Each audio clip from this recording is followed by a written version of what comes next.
এই যে কাঁকড়াগুলো দেখছো আছে নদীতে গিয়ে আমি জাল ফেলেছিলাম, নদীর জল অতিরিক্ত বাড়ছে এবং সেই জাল ফেলার পরে দেখছি তো সকালে ভোরে উঠে গিয়ে দেখছি যে এখানে প্রায় 100টি কাঁকড়া লেগে আছে এবং সেই কাঁকড়াগুলোকে আমি তাড়াহুড়ো করে একটা ডাব্বা নিয়ে গেছিলাম। সেই ডাব্বাতে আমি একের পর এক কাঁকড়াগুলোকে নিয়ে নিলাম এবং বাড়িতে এসে সেটিকে হিলালাম। যে কাঁকড়াগুলো উপরের দিকে চেপে যাচ্ছে তোমরা দেখছো, তো নিচের দিকে সেগুলোকে নামিয়ে দিলাম ঝাঁকানোর পরে।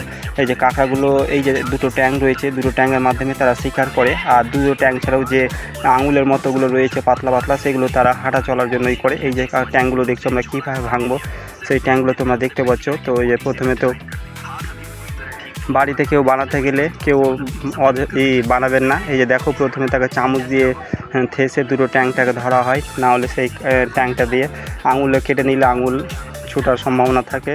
তার জন্য তাকে হালকা করে চেপে দুটো মুখটাকে ধরে ওই দুটো বড় বড় যে দাঁত দেখতে পাচ্ছ সেটাকে ভেঙে দাও। ভাঙার পরে সে আর পালাতে পারবে না। এইভাবে রান্না করে খেতে হয়।